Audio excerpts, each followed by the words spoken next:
Hi, I'm Mike with Holmes Quality Products. Today, we'll be comparing the BILT MasterCard versus the Chase Sapphire Preferred Card. Throughout this video, I'll put up a screenshot. You'll probably see it a few times if you want to. You could pause it, screenshot yourself, and kind of scroll through it. I kind of broke down most of the main stuff so you can sit there and see them directly side by side. All right, first, annual fees. The BILT MasterCard has 0 annual fees. The Chase Sapphire Preferred has $95 annual fee, but it does have a $50 hotel credit if you booked a hotel through the Chase portal. Neither card has any foreign transaction fees. Okay, as far as bonuses, sometimes BILT will give randomly people like 5 days of 5 times points on everything, but it's not like you can apply just to get that. It's if they decide to give it to you or not. Chase right now has a 60,000 point bonus for spending $4,000 in 3 months. So 60,000 points is at least $600 in value.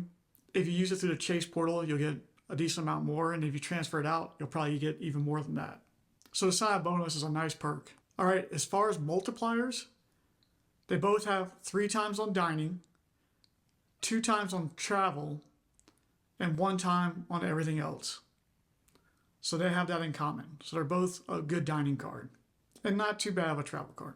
Okay, the differences between the two, where they have additional multipliers. So the BILT card will give you 1% on rent, which is not common for pretty much any credit card to do. They give you double points, not including rent, on the first of the month. They will give you 4 points if you use your BILT card and you book through the BILT portal. Okay, as far as a Sapphire Preferred card, you'll get 3 times points on streaming, and you'll get 3 times points on online grocery, which I think is a stupid category. If it would have been grocery, it would have bumped this card up quite a bit, but being online grocery, I think that's dumb. And you get 5 times points if you book through the Chase portal. Both of these cards will give you a bonus if you use their points to book through their portal. They'll give you a 25% bonus using their points. So both cards, every point, if you book it for travel through their portal, you'll get 1.25 cents per point. And that adds up pretty quick. I've had it times before where I needed to book a specific flight on a specific day, and I couldn't really find a good deal transferring the points out. But using these portals, I was able to use the points directly for that flight and still get a discount on it, at least a 25% discount on it, by using their points directly for it too. Speaking of portals, I kind of prefer the BILT portal for a couple reasons. One, they offer basic economy flights, like when I book a lot of times to American Airlines, and only the Capital One travel portal and the BILT portal offer basic economy flights. I know some people want to travel and get first class all the time. For me, I travel a lot, and I'd rather get as many free flights as possible, or as many free hotel stays, or whatever I'm doing on my travel. I want to get as much of it as possible instead of having just one trip that's all luxurious. I'd rather have multiple trips that are pretty nice. Both of these cards offer trip travel protections, purchase protections, and things like that. And as far as transfer partners, BILT has 14 airlines, soon to be 13 because they're going to be losing American Airlines in June, I believe it is. So we'll say 13 airlines and 3 hotels.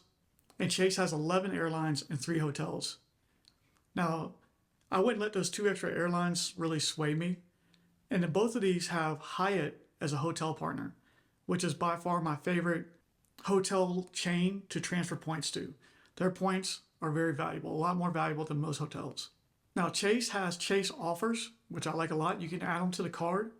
So you can go through there and add, maybe a discount to Macy's or Foot Locker or wherever. Just add them to the card. And when you use that card at those particular places, you'll get an additional savings. And I'm a huge fan of that.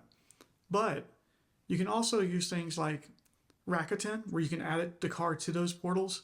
And when you use it, it kind of works the same way. So for me, I use Simply Miles, which only works with MasterCard. And that gives me American Airline points, which I find more valuable than cash back for sure.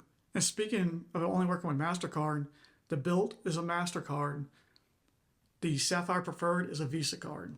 So if you want to use it at your Costco and get you one of those hot dogs and sodas for $1.99, BILT MasterCard's not going to work because Costco only accepts Visa. Okay, another difference is the BILT MasterCard has cell phone protection. It's for $800 of damage and it's a $25 deductible. This Sapphire Preferred has no cell phone protection.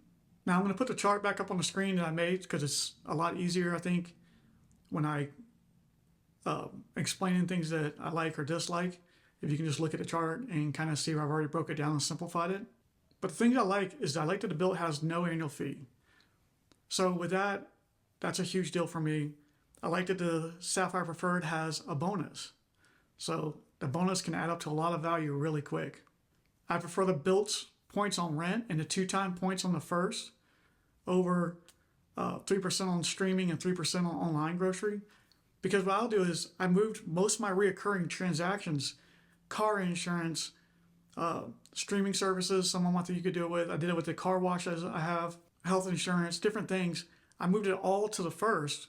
So I get 2 times points on all of those, which is a lot more than what I would get from streaming because I don't think I pay for any streaming services. And I've said before, the online grocery, that's not really a thing for me. Also, with the 2-time points on the first, I'll save like my large purchases till the first, or car repairs and things like that. That way I get double points. So in particular situations, this is actually 2 times points on some purchases. So I've been wanting to make this video for a while because these 2 cards are 2 of my favorite cards. The Sapphire Preferred was one of my favorites because of the primary car rental insurance and things like that. But when the BILT came around, it kind of was like, wow, the BILT has these features too.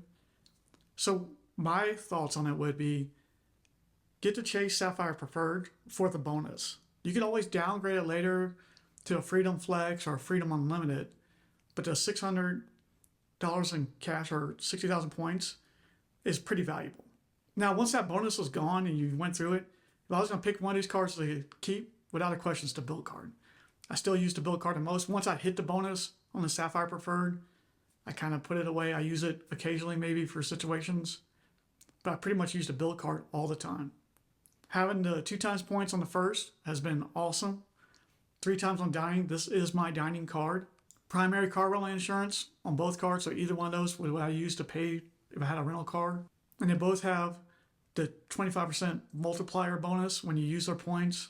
But if you don't really care about hitting the bonus or getting the bonus, if I had to pick between 2, it's definitely going to be the BILT card. The BILT card with no annual fee, easier to get points, and it has a lot of the same features. The Chase card, though, is pretty good if you already have the Freedom Flex and the Freedom Unlimited and you're used to the Chase ecosystem. It's not too bad. I also like the fact with BILT, I can book basic economy flights, like the cheaper flights, so I can stretch my points even farther. But also it has points.me built into it, so when I go to look for a flight, I can go ahead and see if it's cheaper using specific, like maybe it's cheaper to get American Airlines flight using British Airways than it is for cash, and like, or transfer it out to Avianca to book a flight for somewhere else. So I like the fact that that's already built in too. The cell phone insurance, that may be a perk for a bunch of you guys, but that's an extra bonus on a no annual fee card. So if you're debating on which one to get the BILT card. It's a really good card. It's probably my most recommended and favorite card for anybody that wants to travel even once a year. Save your points up all year. Book you somewhere to go, a flight, hotel, whatever, and take that vacation for free, or pretty close to free. Definitely cheaper than if you were using cash or a cashback credit card. Anyway, I hope you guys liked the video. It's my first time I did a direct comparison of 2 cards, but this has been on my mind for a little bit about these 2 cards because I have them both and I like them both. But which one do I keep in my pocket? BILT card. Remember, like I said, if you don't have the cash, you don't have the credit. Treat these credit cards like your debit card. Only spend what you have. Don't go in debt. I'm trying to help you get free things, travel for free, do things for free, not go in debt. Anyways, if you guys have any questions, leave a comment down below. If you liked the video, give me a thumbs up. If you haven't subscribed, please subscribe. And I'll see you guys in the next one.